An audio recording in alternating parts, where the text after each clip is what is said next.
السلام علیکم دوستو، ہم لوگ اکثر اپنے فیوچر کے بارے میں سوچ کے، اپنے کیریئر کے بارے میں سوچ کے، اپنے بچوں کے فیوچر کے بارے میں سوچ کے پریشان ہو جاتے ہیں۔ کیا ہم نے کبھی سوچا ہے کہ ہم اس دنیا میں رہتے نہیں ہیں، ہم اس سے گزر رہے ہیں۔ ہم سے پہلے بھی ہزاروں سال سے یہ دنیا آباد ہے۔ جو لوگ ادھر آباد تھے ان کے بھی ایسے خواب تھے، ان کی بھی ایسی فیملیز تھیں، ان کی بھی ایسی انگیجمنٹس تھیں، ان کی بھی فیوچر پلاننگ تھی، لیکن وہ ختم ہو گئے۔ ہم نے بھی ختم ہو جانا ہے۔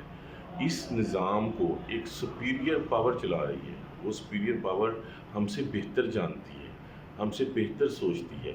تو اس لیے اس سوچ کے ساتھ، اس سوچ کو سوچ کے ریلیکس ہو جایا کریں۔ لیکن ہمیں زندگی میں چند کام ضرور کر لینے چاہیے۔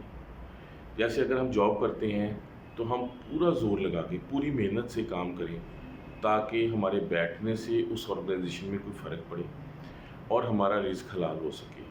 اگر کوئی آپ کے پاس نالج ہے اور کوئی آپ سے مشورہ مانگتا ہے تو اس کو صحیح مشورہ دیں تاکہ اس کا راستہ سیدھا ہو اور وہ آپ کو دعا دے۔ اگر آپ کسی کو شام کو ٹیوشن پڑھا سکتے ہیں تو وہ پڑھا دیں۔ اور ایسے کام جو صدقہ جاریہ ہیں، جو آپ کے لیے، آپ کے والدین کے لیے اور آپ کے بچوں کے لیے صدقہ جاریہ بن جائیں، وہ ضرور کرنے چاہیے۔ اللہ تعالیٰ ہم سب کی پریشانیاں خوشیوں میں بدل دے۔ Thank you. اللہ حافظ۔